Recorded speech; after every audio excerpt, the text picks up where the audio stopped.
Dubai, a Middle Eastern oasis built on sand and decadent dreams.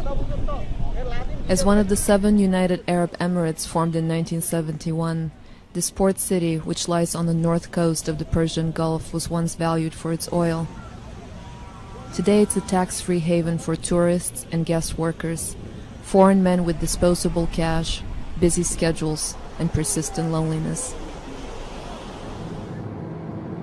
Nearly 85% of the 1.5 million people living here are foreign-born, with men outnumbering women nearly 3 to 1.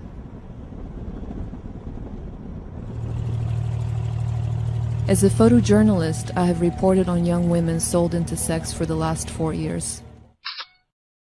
On my last reporting trip to Moldova, I met a 19-year-old woman who was trafficked to Dubai for sex, at times serving more than 30 clients per day against her will.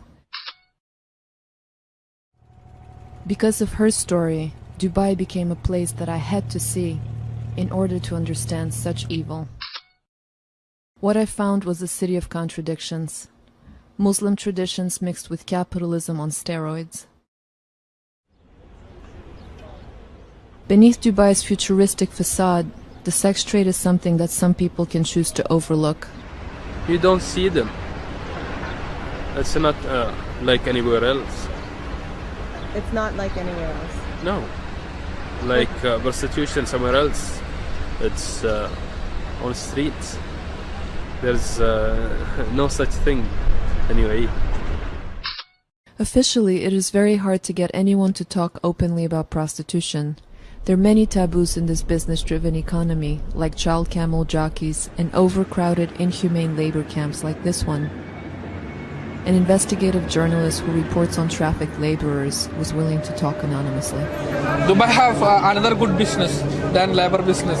That's prostitution. Pure Energy can do stories on girls bringing from India who've been abandoned in flats for years.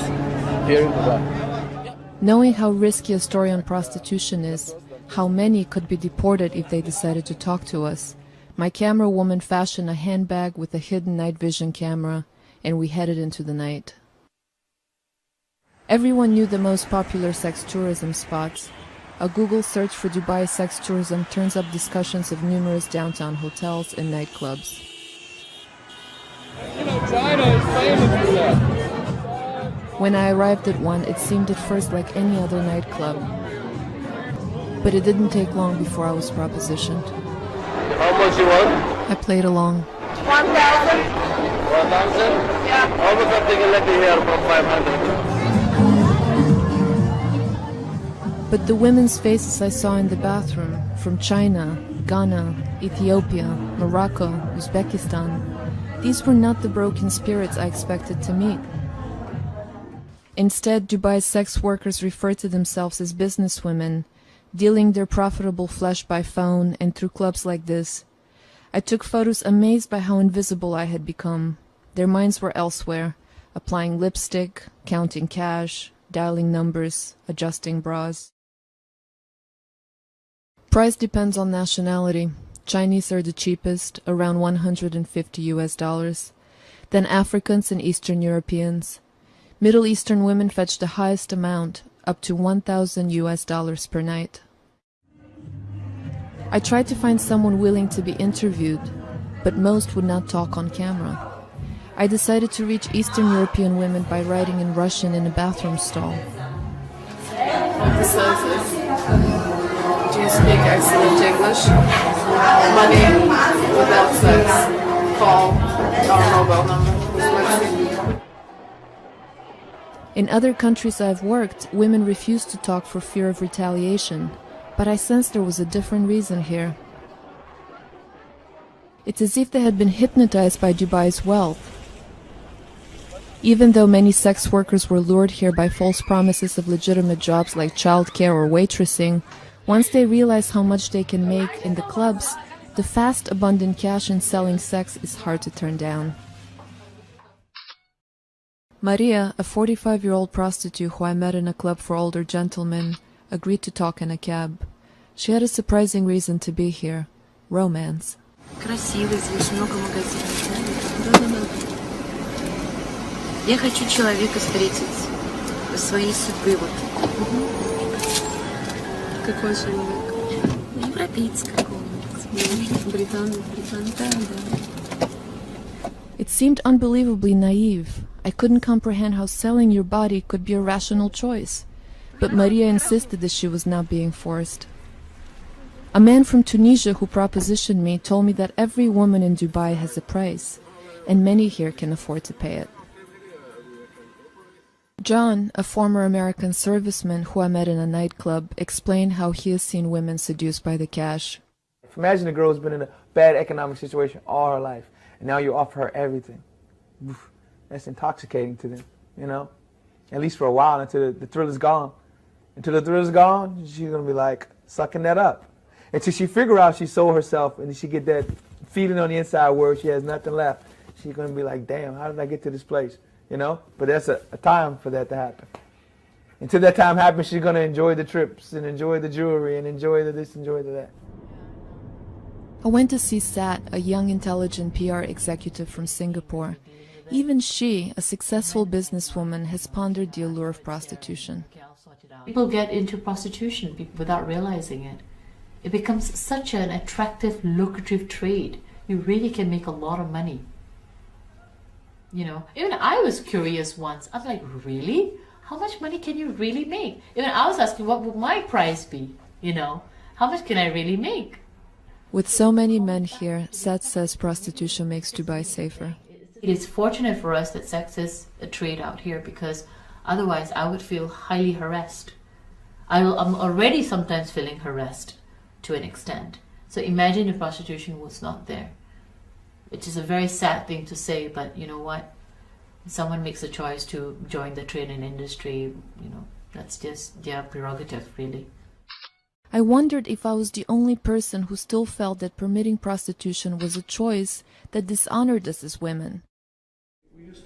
In this traditionally Muslim country, even a human rights activist explained it away as an unavoidable consequence of modernization. We are an extreme globalized place with minimal regulations, and this is where it is exploited.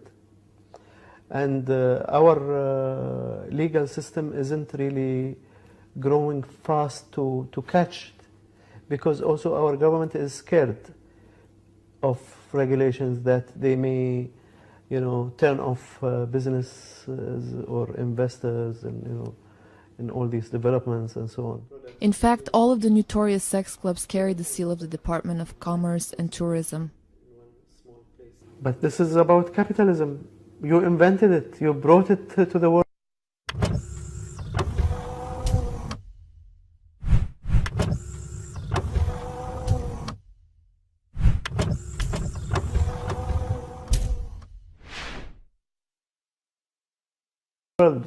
We are just being, you know, the latest students of the system. The country is trying to attract business and keep it by any means necessary, he said.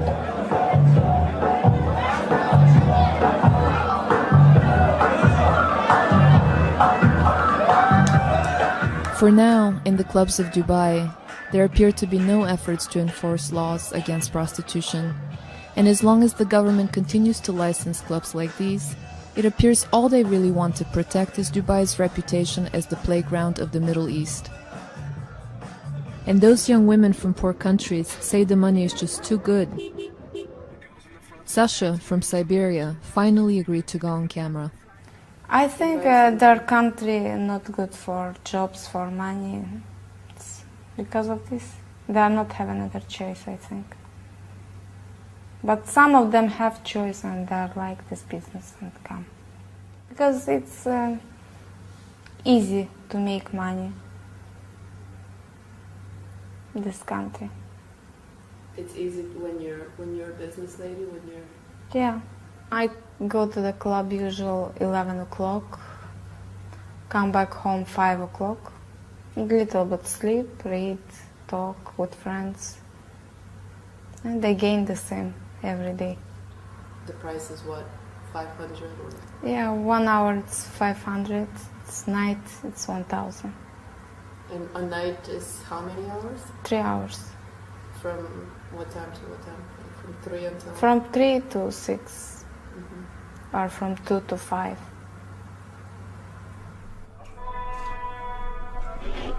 When the call to prayer sounds at dawn, it reminds the girls their shift has ended. But at what price? When you were a little girl, when you were growing up, what did you want to be one day? What was your dream? A teacher. And now? Now, I don't know what I want, really, because I'm too tired. Do you think this has changed you? Yeah.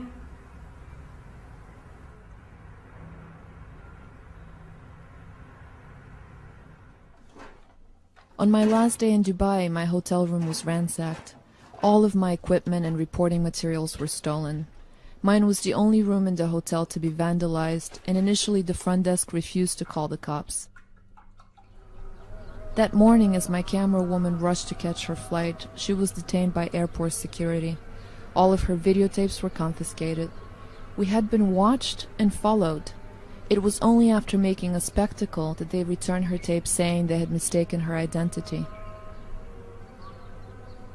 Her luggage did not arrive until a month later, but a few of Dubai's night secrets made it out.